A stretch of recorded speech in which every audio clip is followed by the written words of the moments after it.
BFM Business. BFM Bourse, le club. Quelle perspective de marché désormais le club avec Hervé Goulet-de-Quer, Senior Economic Advisor pour Accuracy. Bonjour Hervé. Bonsoir. Bonjour Guillaume. On bascule sur la soirée, ça y est. Et sur le couvre-feu qui approche. Xavier de Buren, bonsoir Xavier. Bonsoir Guillaume. Directeur adjoint de la gestion d'InnoCap Gestion. Bienvenue à tous les deux sur le plateau de BFM Business. Le CAC 40 parfaitement stable, allez en toute petite baisse aujourd'hui. C'est un peu morne pleine sur les marchés depuis quelques séances sur les marchés européens. Est-ce qu'on est arrivé au bout du bout de ce qu'on pouvait espérer comme hausse en bourse avec la perspective des vaccins, Xavier ?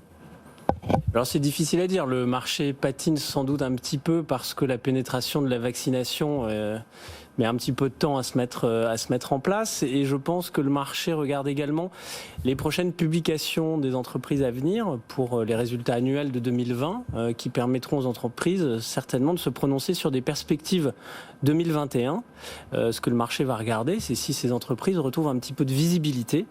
Et le deuxième élément, ça permettra très certainement au consensus de rattraper son retard. C'est vrai que le consensus en termes d'attente de bénéfices par action pour l'année 2021 est un petit peu perdu. Il faut dire que cette crise totalement inédite, il y a aucune branche auquel on peut se raccrocher pour définir un scénario économique et un scénario de rebond.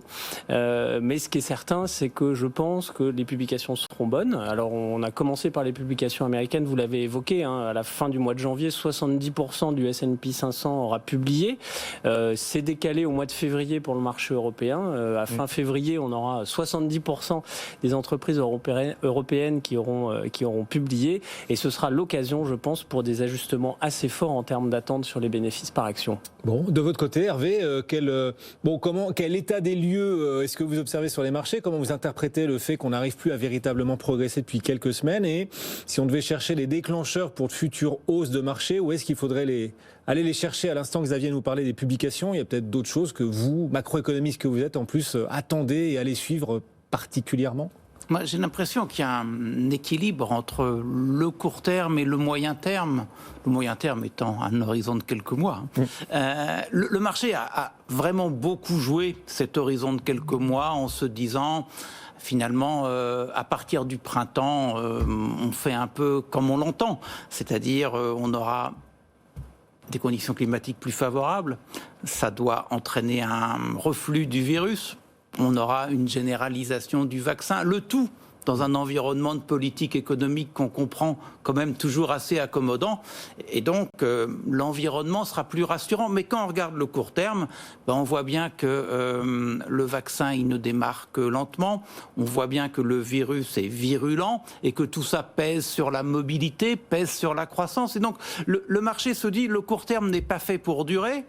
Et le moyen terme sera bon, sauf qu'il voit bien que le court terme va peut-être durer un peu plus, et sur le premier trimestre, tout le monde va revoir à la baisse ses prévisions.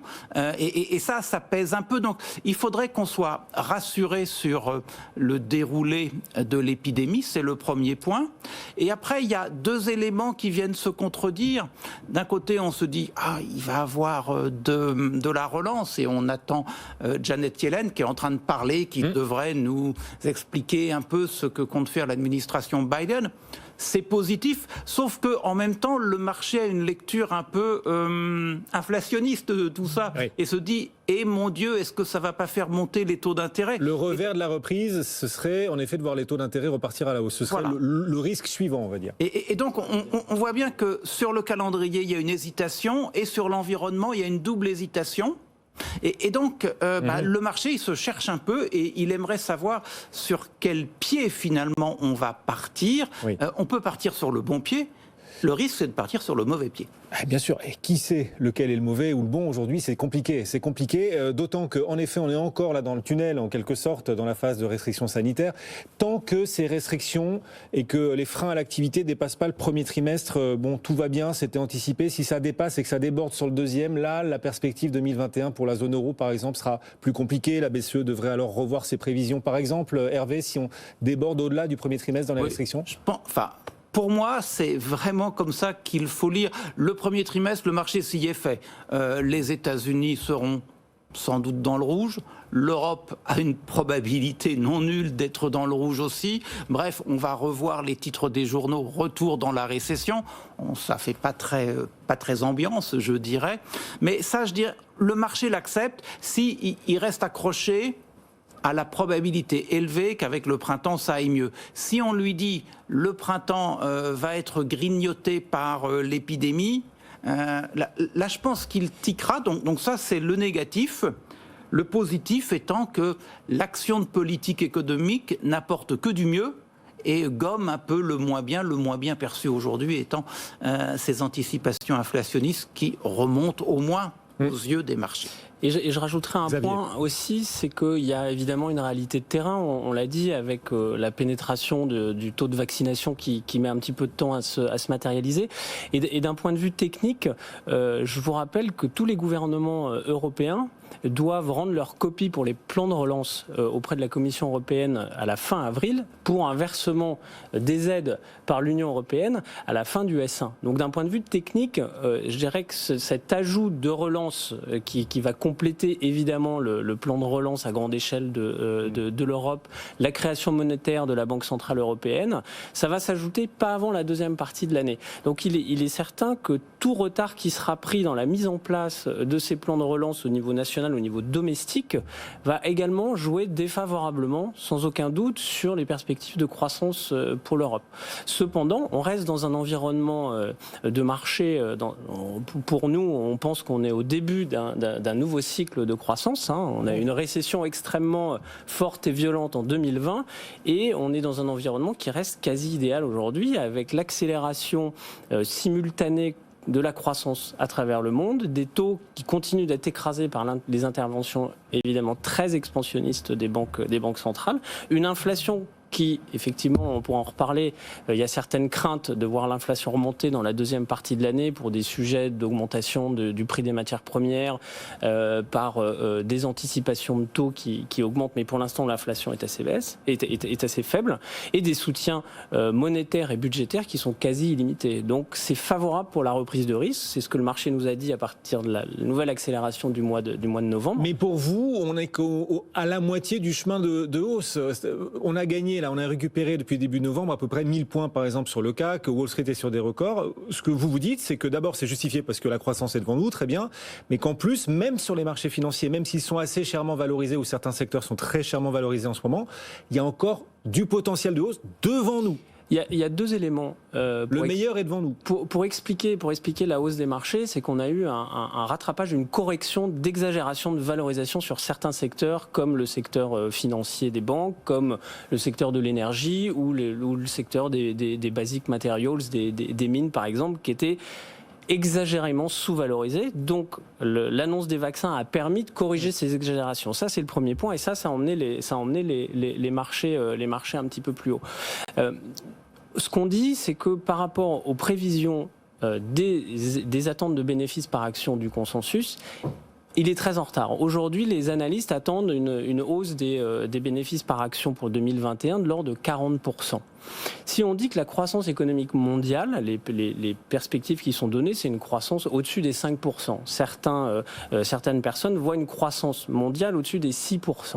Ça doit amener une révision des bénéfices par action, non pas de l'ordre de 35 ou de 40%, mais de 60 ou 70%. Je vous donne un exemple, le rebond de l'année 2010, après la très forte crise de 2009, la croissance mondiale était de 4,3% et les bénéfices par action augmentaient de 40%. Les crises ne sont pas les mêmes, les entreprises vont bien mieux et elles sont dans un meilleur état qu'elles ne l'étaient en 2010, donc ça donne un effet de levier supplémentaire qui pourrait emmener les marchés plus haut.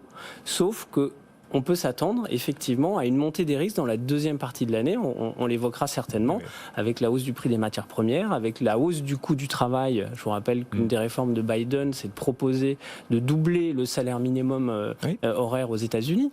Tout ça, c'est des éléments qui pourraient effectivement peser dans la deuxième partie de l'année. Mais nous, ce qu'on dit, c'est que cette reprise de risque, il faut la prendre maintenant, avant que ces éléments négatifs pèsent à nouveau sur le marché. Et il y a encore du potentiel donc sur le premier semestre ou dans les prochaines semaines en bourse avant que les risques suivants, les risques liés aux effets pervers de la reprise viennent à se matérialiser. On peut en parler tout de suite parce que justement c'est vrai que là en direct en ce moment Janet Yellen est en train de passer une audition pour devenir la future secrétaire au Trésor aux États-Unis. Janet Yellen, elle n'a pas un profil de monétariste, elle est spécialiste du marché du travail, elle voudra sans doute relancer, renforcer le pouvoir d'achat. Autrement dit, le profil de Janet Yellen pourrait participer à renforcer les anticipations d'inflation aux États-Unis. En plus des plans de relance, des chèques qui vont être distribués encore peut-être aux Américains. Est-ce que cette perspective d'inflation avec la reprise et le profil de la relance, est-ce que cette perspective d'inflation va véritablement, et cette fois pour de bon, inquiéter les marchés? Parce que ça fait quelques années qu'on parle de temps en temps du risque d'un retour d'inflation. Est-ce que cette fois, ça risque d'être le vrai retour de l'inflation avec ce qui se prépare aux États-Unis et avec Janet Yellen au Trésor, Hervé? Alors, Janet Yellen d'abord, et puis l'inflation ensuite. Ça va ensemble. Janet Yellen, je pense que ce qu'il faut bien comprendre, le passage d'une administration à l'autre, c'est que pour Donald Trump, la bourse était un baromètre fidèle de l'économie. La bourse va bien, vous voyez bien que l'économie va bien. Dans l'administration Biden, et vous l'avez dit Guillaume, en fait on met l'accent sur l'économie réelle. On veut que l'économie réelle aille bien, et la bourse ira bien dans le sillage de cette bonne forme de l'économie réelle.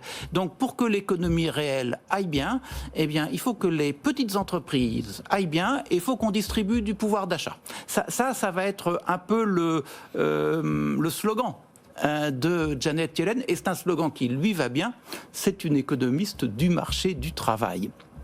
Alors, est-ce que on peut penser que dans ce contexte-là, où on essaie de dynamiser la demande, de faire que l'offre suive, est-ce que ça peut être plus inflationniste? Je dirais, vu sur un petit bout de papier, on a envie de dire oui, il y a un risque d'avoir plus de demandes que d'offres et ça serait inflationniste.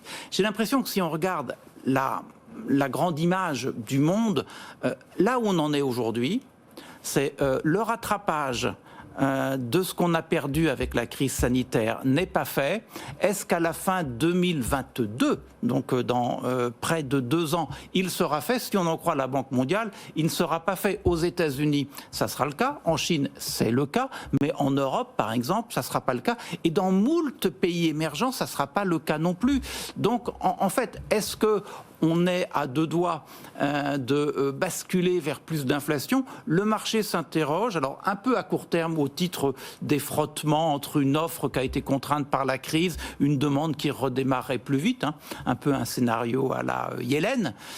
Et puis il s'y inquiète à cause, je dirais, de l'expansionnisme produit par les banques centrales. Moi j'ai quand même l'impression qu'avant que tout ça se remette éventuellement à fonctionner, ça demandera du temps. C'est plutôt une interrogation à plusieurs années qu'à quelques trimestres. Oui, c'est plus l'anticipation d'inflation qui pourrait avoir un impact sur les marchés que l'inflation elle-même, même s'il pourrait y avoir des effets de base. Mais l'inflation cœur, elle, n'est pas encore prête de repartir manifestement, et c'est ce qu'explique pas mal de spécialistes. Même si pour vous, vous le disiez Xavier, ça pourra constituer un risque, l'impact de l'anticipation de l'inflation, un risque sur le potentiel des marchés en deuxième partie d'année. Bien sûr, et vous regardez les anticipations d'inflation qui sont donc attendues par le marché, elles sont extrêmement fortes. On a une très forte hausse de ces anticipations d'inflation qui sont aux alentours de 2,5%, je crois. Mais il est certain que c'est un véritable enjeu aujourd'hui.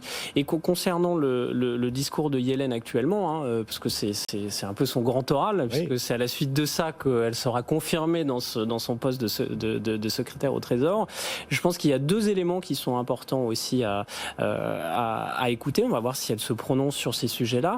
Je pense qu'elle va demander une mise en place très rapide, ça confirme exactement ce que vous disiez, de la mise en place du méga plan de relance qui a été proposé par Biden, de 1900 milliards de dollars, qui concerne effectivement tout un pan pour les petites et moyennes entreprises, des chèques de 1700 ou 1400 dollars qui seront envoyés aux ménages américains. Donc ça, c'est le premier point. Et là-dessus, juste sur les chèques, certains spécialistes nous disent ces chèques, les Américains les dépensent parfois en investissant en actions, et qu'une partie de la hausse de Wall Street est peut-être due au fait que beaucoup d'Américains ont reçu ces chèques et les ont investis, dépensés dans les actions.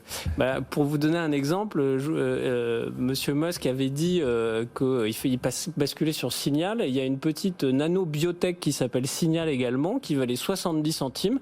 Et tous les petits investisseurs américains se sont trompés de ticker et de nom.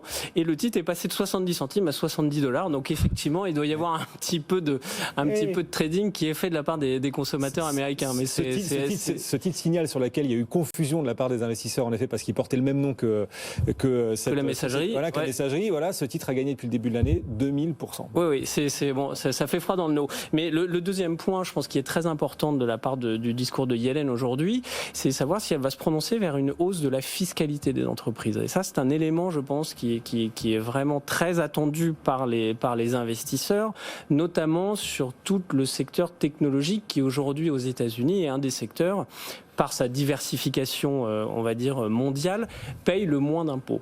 Donc ça, c'est un sujet, je pense, extrêmement important et on va voir ce qu'il en est dans ce discours du jour. Et justement, vous vous méfiez justement des hausses d'impôts à venir aux États-Unis et donc aussi particulièrement des GAFAM, de la tech, en termes d'allocation. Vous anticipez tout cela et vous êtes en train de réaliser des arbitrages dans les thèmes, les secteurs qui vous attirent pour 2021 ? Eh bien, là où on trouve que la zone euro reste très investissable, de par sa très forte décote par rapport au marché américain. D'autre part, c'est la zone économique qui finalement a pris le plus cher dans cette crise sanitaire, avec toutes les conséquences économiques que l'on connaît. Et d'un point de vue de construction sectorielle, on parle des marchés américains, évidemment, où le poids des GAFAM est extrêmement important. En Europe, le poids des secteurs est bien plus balancé, avec un poids des financières, un poids de l'industrie, un poids de l'énergie qui est important. Et quand on est dans une reprise de cycle avec des secteurs qui sont en termes de valorisation là aussi attractifs, eh bien l'Europe présente quand même des éléments positifs. Et dernière chose, la prime de risque européenne a de la place pour baisser, d'autant que la décote politique qui a beaucoup pesé sur les marchés européens depuis un certain nombre d'années doit diminuer, et je pense que la meilleure illustration de cette nouvelle union européenne, entre guillemets, c'est cette mutualisation des dettes auxquelles on est arrivé. Et qui participe à renforcer, améliorer l'image de l'Europe dans l'esprit et le regard des investisseurs. On va poursuivre ce club dans un instant, alors que la clôture approche dans maintenant 16 minutes. Le CAC 40 recule gentiment, moins 0,38%. Des valeurs se distinguent. Alors à la baisse, Publicis, qui avait surperformé ces derniers jours, abandonne aujourd'hui 4,8%. Puis à la hausse, Alstom, après la publication de son chiffre d'affaires en croissance organique de 2%. Sur le dernier trimestre, Alstom gagne plus de 6%. Nos experts d'ailleurs sont à l'achat. On en reparlera tout à l'heure après la clôture des valeurs à privilégier pour la suite dans vos portefeuilles boursiers. A tout de suite sur BFM Business. BFM Business. BFM Bourse, le club. La suite du club avec Xavier de Buren, directeur adjoint de la gestion d'InnoCap Gestion, Hervé Goulet-de-Kerr, senior economic advisor pour Accuracy. On est à 14 minutes de la clôture. Le CAC recule gentiment, 0,3% ce soir. On en reparlera tout à l'heure avec tous nos experts jusqu'à 18h, bien sûr. On vous apportera toujours des idées concrètes, utiles, on l'espère, pour vous aider à agir sur vos portefeuilles boursiers. Ce sera donc juste après la clôture. Des idées et des perspectives utiles aussi pour tous ceux qui nous écoutent et qui se demandent si la bourse offre du potentiel. Hervé, on en a beaucoup parlé, les taux restent très bas, ils pourraient peut-être un peu monter dans les prochains trimestres, on verra, rien de sûr. Pour l'instant, ils restent très bas, si bien que tout le monde en profite. Alors ceux qui investissent dans l'immobilier pour s'endetter, pour vous enrichir, endettez-vous en profitant des taux très bas, pour investir dans la pierre par exemple. Et puis même les États en profitent bien sûr beaucoup, en finançant leur plan de relance, en finançant les plans de soutien à l'économie par de la dette. L'État français d'ailleurs aujourd'hui annonce une levée de 7 milliards d'euros à échéance 50 ans. Les taux sont si bas qu'on peut désormais emprunter sans problème à 50 ans. C'est pas la première fois, mais c'est peut-être un symptôme de l'époque dans laquelle on vit. Est-ce que pour l'État français, 50 ans d'échéance, c'est aussi une façon d'investir dans la dette sans la rembourser ? Enfin voilà, est-ce que c'est une façon d'éterniser la dette, on va dire, et de faire reculer l'échéance du remboursement ad vitam aeternam ? Je dirais que c'est une réponse a une préoccupation. Hein. Il y a beaucoup à refinancer aujourd'hui dans les trésors publics. Ça répond à la fois à une préoccupation tactique et puis à quelque chose de plus fondamental. La préoccupation tactique, c'est l'allongement des maturités. Si j'arrive à scotcher des taux d'intérêt très bas sur très très longtemps, ça veut dire simplement que ma charge de la dette va rester basse longtemps. La charge de la dette a terriblement baissé au cours des dernières années, en parallèle et avec décalage de la baisse des taux d'intérêt. Et donc finalement, c'est geler des taux d'intérêt très bas. On pourrait même dire qu'il y a une certaine prudence des trésors publics à se lancer dans ce rallongement des maturités. Ils le font, et je pense que tactiquement, c'est plutôt bien joué. Et puis on voit bien que dans une logique plus fondamentale, quand on se dit les dettes publiques, les dettes privées ont terriblement augmenté, hein. Alors ça avait été vrai il y a une grosse dizaine d'années avec la grande récession, c'est encore vrai aujourd'hui avec la crise sanitaire. Et donc on sait que pour en sortir, il faut qu'on garantisse des taux bas longtemps. Une façon de garantir des taux bas longtemps, c'est emprunter sur des maturités assez longues. C'est ce que une façon d'anesthésier les taux quelque part aussi dans la durée. Oui, et je pense que c'est plus facile pour les trésors publics, parce que les trésors publics, finalement, c'est les références. Il n'y a pas beaucoup d'écart, de spread, comme on dit. Par contre, la préoccupation vaut aussi pour le secteur privé, et garantir des taux bas longtemps pour le secteur privé, c'est quand même plus compliqué que pour l'État. L'État, vous prenez la Banque centrale, vous prenez les grandes références, les taux américains, les taux allemands, puis après vous vous dites si on est sérieux, on sera à peu près pareil. Par contre, pour le secteur privé, il y a toute la dynamique des spreads qui va être liée à la conjoncture économique dans son ensemble, aux stratégies qui vont être suivies, gagnantes, moins gagnantes par les entreprises. Donc je dirais à aujourd'hui, avec des initiatives comme ça rassure sur la pérennité qualité, des taux bas, voilà, la soutenabilité de la dette, comme on dit. Oui. Mais en fait, la question pour le secteur privé est une question qu'il faudra se poser. Et moi, je trouve simplement qu'on y voit moins clair de ce côté. Il y a un risque obligataire sur les entreprises, sur le corporate. L'un des futurs risques, on parlait de l'inflation, il vient aussi du corporate et du marché obligataire, des obligations d'entreprise. Écoutez, il y a quelque chose de simple qu'on peut regarder, c'est la relation entre le profil de la croissance et le profil du défaut des entreprises. Habituellement, avec un peu de retard, c'est assez bien corrélé. Vous avez eu un effondrement de la croissance, on doit pouvoir dire les choses comme ça. Les défauts d'entreprises ont été plutôt sages jusqu'à maintenant. La peur qu'on a, c'est qu'on n'arrive plus très bien à faire tenir tout ça et que les défauts remontent. Et dans ce cas-là, il y aura de la casse. Alors, pour les obligations privées les plus risquées, comme il y aura de la casse dans les bilans bancaires.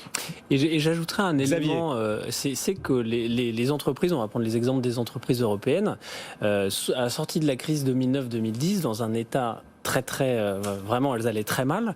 Et pendant ces 10 dernières années, elles ont profité des conditions de financement historiques de la Banque Centrale Européenne pour se refinancer, pour faire un excellent travail sur leur bilan. Et aujourd'hui, il est vrai que les bilans des entreprises européennes sont vraiment de très bonne qualité, puisqu'ils ont allonger la maturité de leur dette, écraser leur taux de moyen d'endettement sur des conditions de financement qui étaient vraiment historiques. Donc on va commencer à arriver également dans des périodes de refinancement de ces dettes qui ont été contractées les années précédentes. Et si on voit une repentification de la courbe des taux longs, évidemment, ça va poser un problème puisqu'on aura un taux moyen ou un coût de la dette qui risque effectivement d'augmenter. Et ce sera l'un des nombreux enjeux qui agiteront les marchés dans les prochains mois. Vous, gérants, devez naviguer dans cette mer croisée, incertaine, ces vents turbulents et qui parfois changent de sens, pas évident.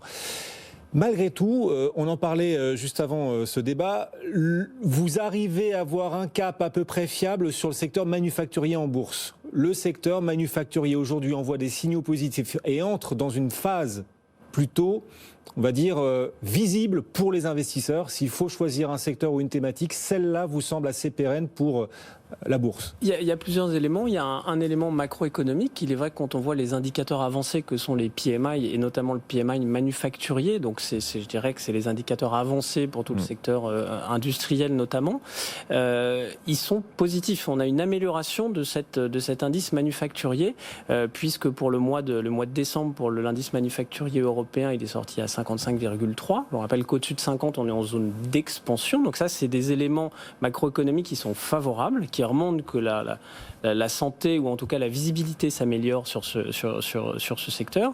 Et dans le discours des sociétés également, on voit sur plein de secteurs. On a parlé de ce méga cycle de croissance qui a duré une dizaine d'années. Quand vous êtes à la fin d'un cycle, vous n'investissez plus finalement. Vous optimisez vos marges, vous fêtes un peu de rachat d'actions, vous faites un peu d'acquisition, mais les capex industriels, ils sont derrière vous. Et ce que disent les sociétés aujourd'hui industrielles, c'est qu'on voit une reprise des capex industriels. Après des années de sous-investissement, les entreprises qui voient leur carnet de commandes se regarnir, une demande augmenter, eh bien, se relancent dans des cycles d'investissement. C'est sans parler également, je dirais, de la mise à jour avec toute la révolution digitale qui se met en place. C'est des investissements que les entreprises doivent faire également. Donc ça, c'est des signaux qui sont favorables et je pense qu'un des signes de ça, c'est la très forte hausse qu'on peut connaître sur certaines matières premières. Alors il y a des éléments techniques parce qu'il y a des sujets de logistique qui sont pas encore revenus à la normale qui pèsent également. On paye aussi les nombreux sous-investissements qu'il y a eu ces dernières années, mais on est dans un conflit d'offres et de demandes qui est plutôt favorablement orienté. Et qui pourrait porter les thématiques manufacturières encore en bourse dans les prochaines semaines, les prochains mois. Bon, Hervé, il nous reste une minute. A priori, l'Europe offre peut-être pas mal de potentiel, d'après Xavier en tout cas, sur l'année 2021, compte tenu du profil de reprise que l'on attend. C'est valable si le contexte politique en Europe ne se dégrade pas. L'Italie, là, on voit le retour de l'instabilité politique. Est-ce qu'il y a un signal italien à surveiller malgré tout et que les investisseurs pourraient à un moment sanctionner ? Oui, l'Italie, alors ce qu'on peut dire, c'est que le gouvernement Conte, dans l'histoire compliquée de la politique italienne de l'après-guerre, a duré relativement longtemps. Et on voit bien qu'aujourd'hui, c'est moins stable. La logique voudrait que le gouvernement Conte perdure.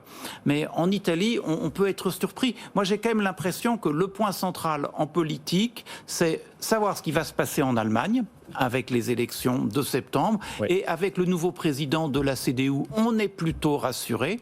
Et puis, quelle va être la politique européenne de Biden? Est-ce qu'il va se dire, je préfère finalement les plus tièdes en termes de volontarisme diplomatique et militaire, et j'essaie de séparer les Européens en deux camps, divisés pour régner, ou est-ce qu'il prend l'Europe comme un tout et comme un partenaire? Si on a de bons Allemands, si j'ose dire, c'est-à-dire en faveur de l'Europe, et un Biden qui joue le jeu d'une Europe unifiée, eh bien dans ce cas-là, on gardera sur le marché cette idée que l'Europe avance. Merci à tous les deux, le club, Hervé Goulet-Decker pour Accuracy, Xavier de Buren pour InnoCap Gestion. Dans un instant, dans 3 minutes, ce sera la clôture. On va la vivre avec Étienne Braque. Si vous nous suivez à la télé, vous l'apercevez. Il nous attend depuis la Tour Euronext à La Défense, tout près de Paris. Le CAC actuellement perd 0,27%. À tout de suite sur BFM Business.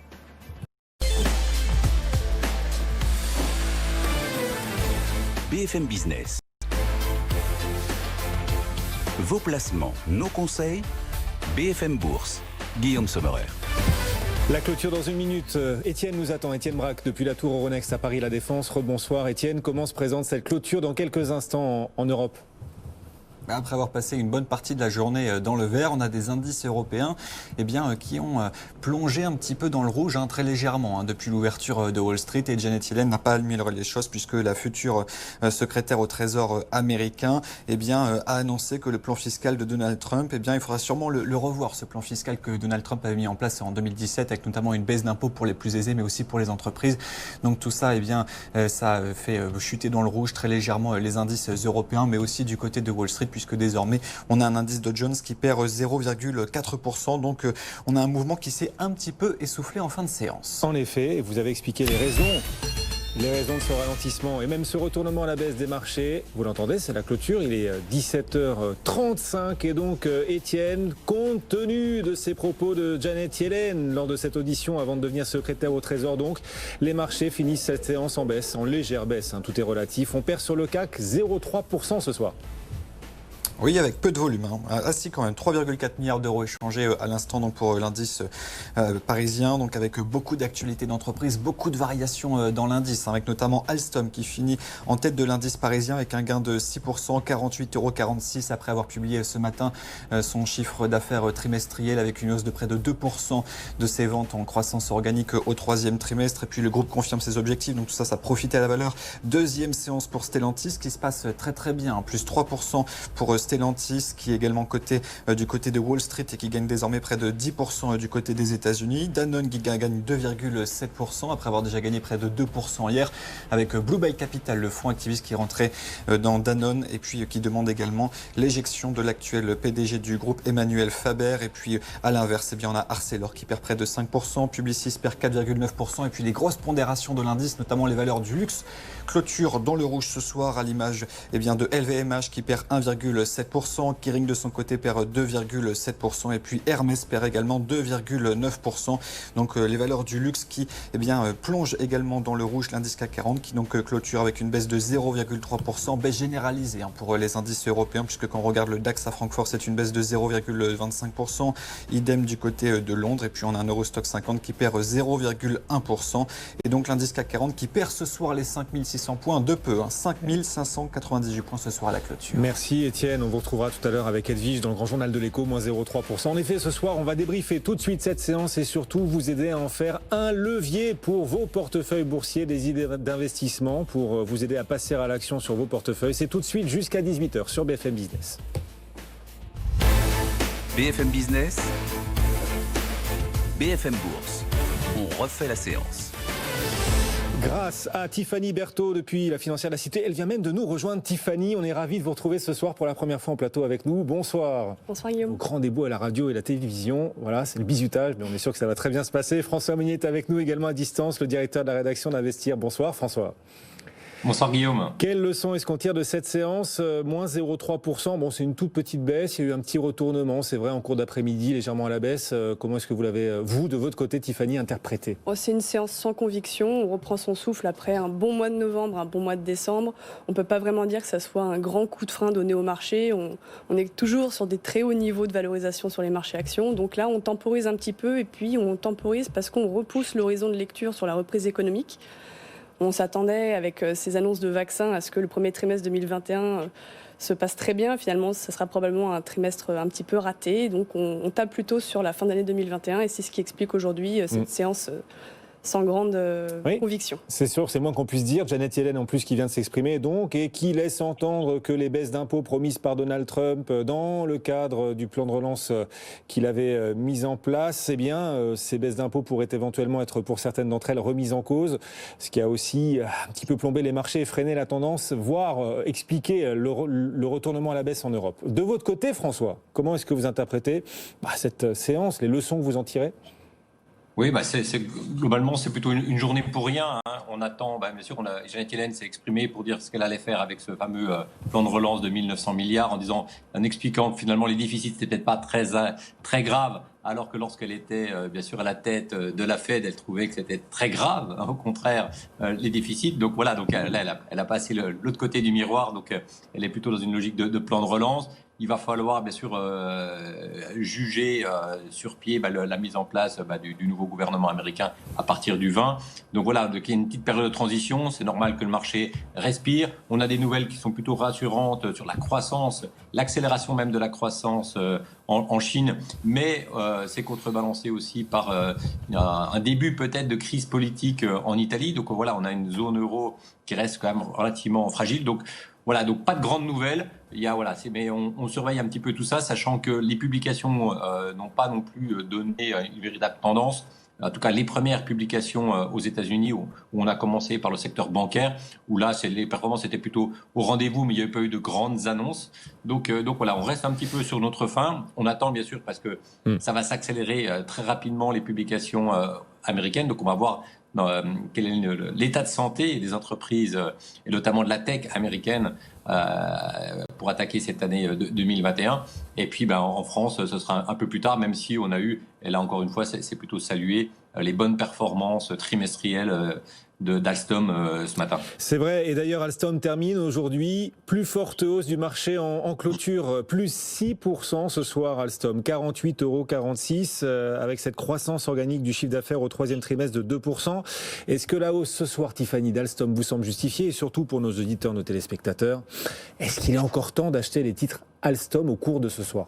Alors, comme je vous le disais tout à l'heure, effectivement, Alstom, c'est une bonne société. En tout cas, on l'aime bien chez nous. On trouve que la publication est satisfaisante. Croissance organique en 2020, c'est pas donné à tout le monde. Alors, sur l'année 2020 en entier, on est plutôt sur du -8, mais organique, c'est pas si mal. Et surtout, le carnet de commandes est très fourni et les nouveaux carnets de commandes qui y ont été intégrés récemment sont bien négociés à leur faveur, de telle sorte à sortir de meilleures marges. Et on se rend compte également que les business qui permettent à la société d'avoir un bon roulement sont ceux des matériels roulants et de la signalisation. Donc ça se porte très bien pour eux. Ça balance un petit peu la business unit de système qui est en décroissance de 23% parce qu'ils ont finalisé des contrats qui arrivaient à terme. Donc il y a du relais, il y a de la croissance et on s'attend à ce que les marges s'améliorent et c'est pour ça qu'on reste à l'achat. Tout à l'heure, je vous disais qu'on pouvait espérer plus 10%, on a déjà fait plus 6%. Bon, il y a encore un petit peu de chemin à aller chercher. Et vous êtes encore à l'achat, donc ça fait du bien d'entendre parler d'Alstom dans ces termes plutôt positifs parce qu'il y a 2 ans, c'était beaucoup plus compliqué. Alstom ce soir gagne 6%, vous êtes à l'achat, Tiffany. Est-ce que vous êtes également ce soir encore à l'achat après la hausse du jour, François, chez Investir?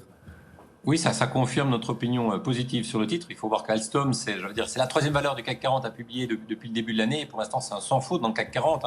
Je rappellerai que Saint-Gobain a annoncé des marges records au deuxième semestre de 2020. On a eu ST Microelectronics qui a dévoilé aussi des performances trimestrielles assez bluffantes. Et là, maintenant, c'est Alstom qui a montré que finalement, au cours du dernier trimestre de l'année civile de l'année dernière, on a eu une croissance de 2%. Donc ça montre la solidité d'abord des entreprises françaises et puis surtout la résilience du modèle économique d'Alstom. On n'est pas dans l'aéronautique qui a souffert énormément. Là, on a des matériels roulants où il y a une forte croissance de la demande aussi en matériaux de signalisation. Donc on a un véritable engouement pour le ferroviaire et on sait que le ferroviaire, ça va durer avec notamment les plans de relance. Alstom est un des principaux bénéficiaires de ces plans de relance. Et puis, il y a une nouvelle aventure qui va se créer avec Bombardier puisque ça va être le numéro 1 du ferroviaire hors de Chine. Et là, il y a en mise en place de synergie. Donc, on est dans un marché en croissance, un marché très rentable. Ils vont faire des marges aux alentours de 8%, marge opérationnelle. Et puis Bombardier qui sera intégré le 29 janvier. Ça va permettre d'avoir une nouvelle aventure dans le ferroviaire. Il faut rappeler que Alstom, en termes de résilience boursière, c'est remarquable. On est sur des gains de près de 15% sur un an, de 40% sur 3 ans et de 90% sur 5 ans. Donc pour Alstom, il n'y a pas de crise. Bon, le titre encore en hausse, vous êtes tous les deux à l'achat. Unanimité, consensus de nos 2 experts ce soir pour continuer de renforcer Alstom, pourquoi pas dans les portefeuilles ces prochains jours, ces prochaines semaines. Autre valeur qui s'est distinguée, François, Danone, ce soir avec la montée d'un fonds activiste à son capital. Danone gagne 2,7%. Est-ce que vous seriez aussi à l'achat de Danone dans ce contexte ? Oui, on a l'achat sur Danone, mais plutôt dans un objectif de moyen long terme. Danone a beaucoup souffert. Et là, il y a une polémique sur l'efficacité éventuellement du patron, parce que donc, le fonds qui est rentré demande en fait le départ de M. Faber, la tête d'Alstom. Alors, ce qui est reproché à M. Faber, c'est peut-être d'avoir une vision, mais s'il a une vision, peut-être qu'il pêcherait par mise en application de process, en tout cas de ne pas avoir de discussion, on va dire, avec l'ensemble du management, donc plutôt un mauvais management. Donc il a un cap, mais la mise en place, en tout cas, de ces décisions serait plus compliquée, et ça, bien sûr, ça ne plaît pas aux investisseurs, et donc il y a des investisseurs qui demandent son départ. Mais j'ai envie de dire, c'est un peu le problème des entreprises françaises où on a du mal à avoir des patrons, on va dire, charismatiques, qui ont des grandes visions pour leur entreprise et leur laisser leur temps. Donc il faudrait, je pense, laisser un petit peu de temps à Faber.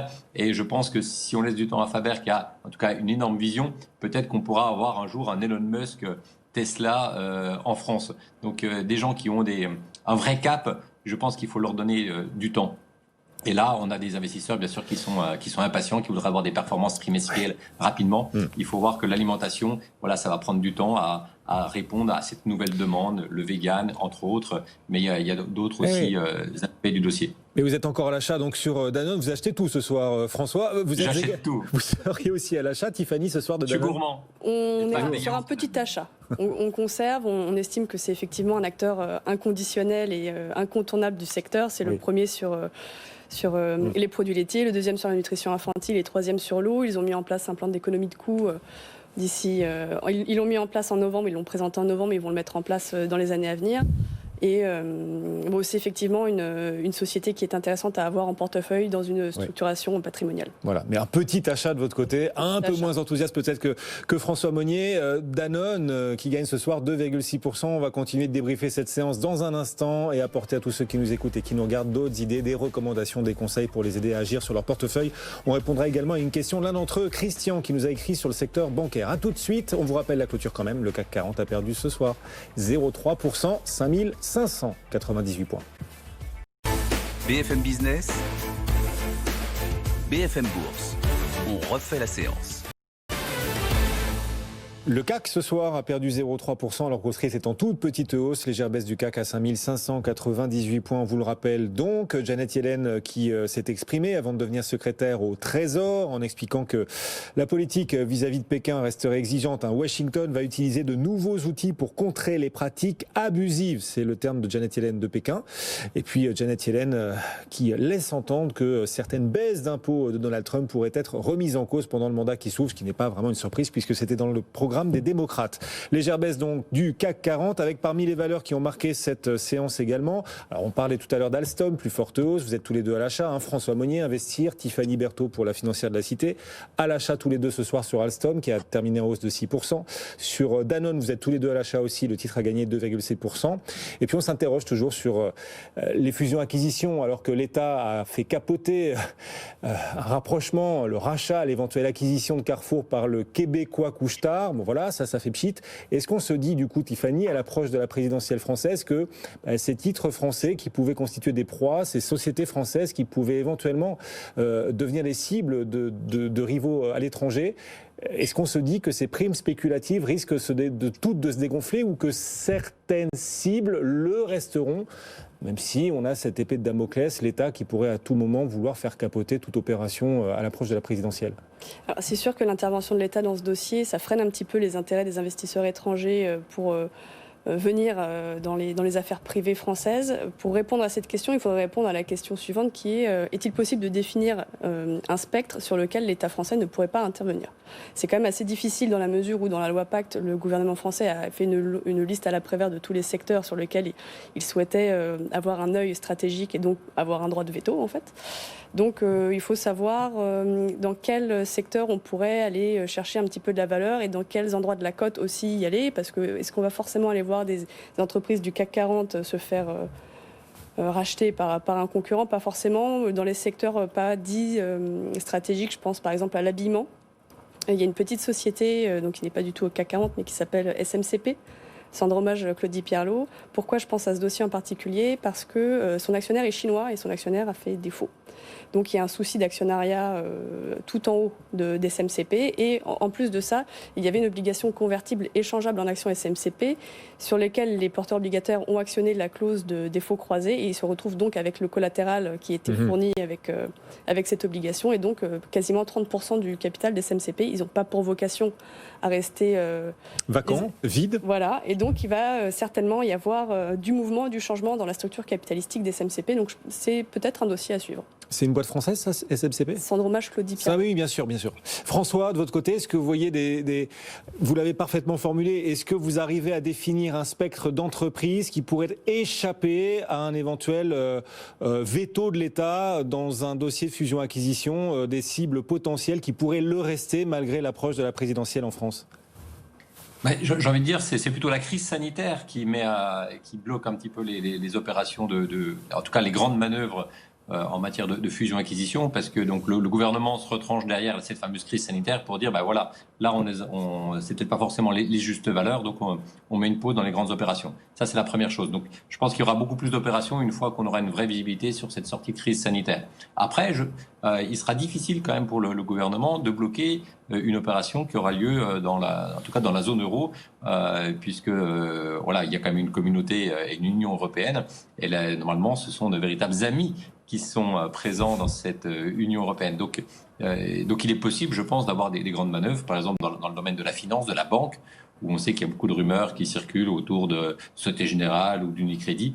Donc il faudra bien sûr surveiller le secteur de la banque. Donc tout n'est pas dit, même si bien sûr quand on a un veto aussi clair, aussi net, aussi brutal à l'égard de Carrefour, ça bien sûr ça calme un peu en tout cas les opérations, en tout cas hostiles a fortiori, et les opérations amicales, il va falloir déjà au préalable s'assurer du feu vert de Bercy avant que ça s'ébruite dans la presse. Eh bien voilà, le secteur bancaire devrait continuer de s'agiter. SMCP par ailleurs dans l'habillement, pourquoi pas Tiffany, en tout cas un titre qui pourrait, voilà, qu'il faut avoir toujours dans son spectre si l'on cherche des futures cibles éventuelles sur le marché parisien, ce qui est parfois une thématique d'investissement, ce qui peut constituer une thématique d'investissement, et parfois certains auditeurs et téléspectateurs nous demandent justement quelles pourraient être les prochaines cibles, les prochaines proies sur le marché. Vous y avez tous les deux répondu.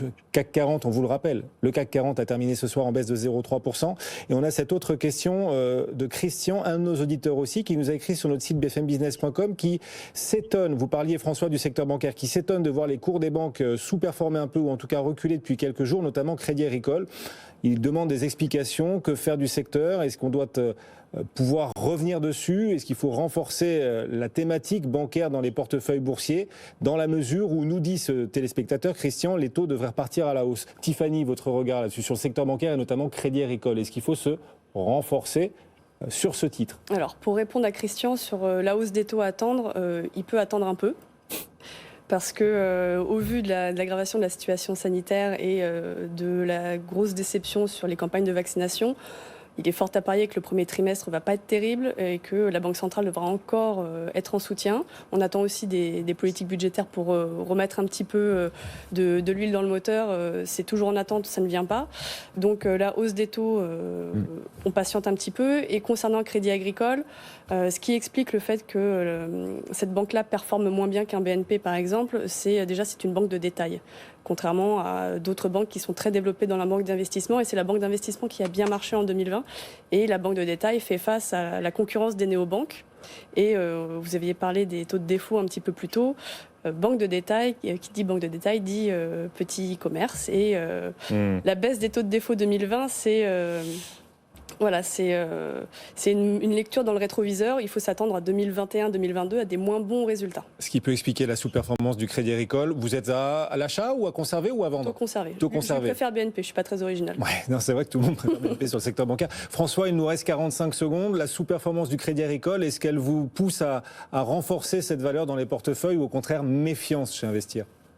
Non, nous, on a l'achat sur ce titre-là. Alors, c'est vrai que depuis quelques jours, ça fait pas grand-chose, mais il faut voir qu'en novembre, tout le secteur bancaire avait flambé en bourse, donc il y a une période de digestion.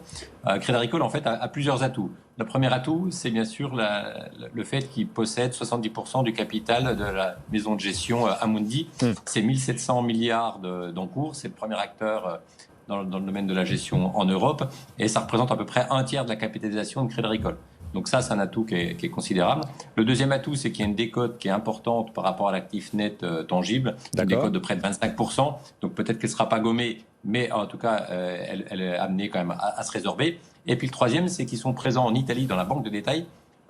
Et il y a une opération qui est en cours pour doubler de taille en Italie et réaliser des synergies. Et donc, ils ont déposé une offre aux alentours de 740 millions d'euros. Peut-être qu'il faudra la relever parce que des investisseurs qui voudraient un prix plus conséquent. Mais enfin, voilà, on a un bilan extrêmement solide. Des actionnaires, les caisses régionales qui détiennent 55% du capital.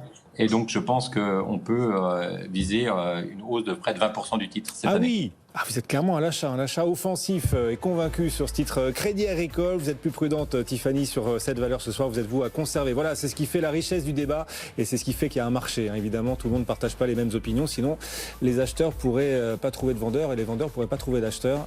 Le marché est riche et démocratique. C'est ce qui en fait le sel.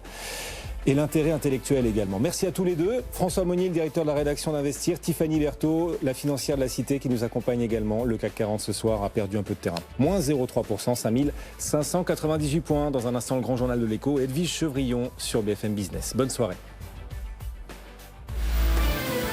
BFM Bourse, vos placements, nos conseils sur BFM Business.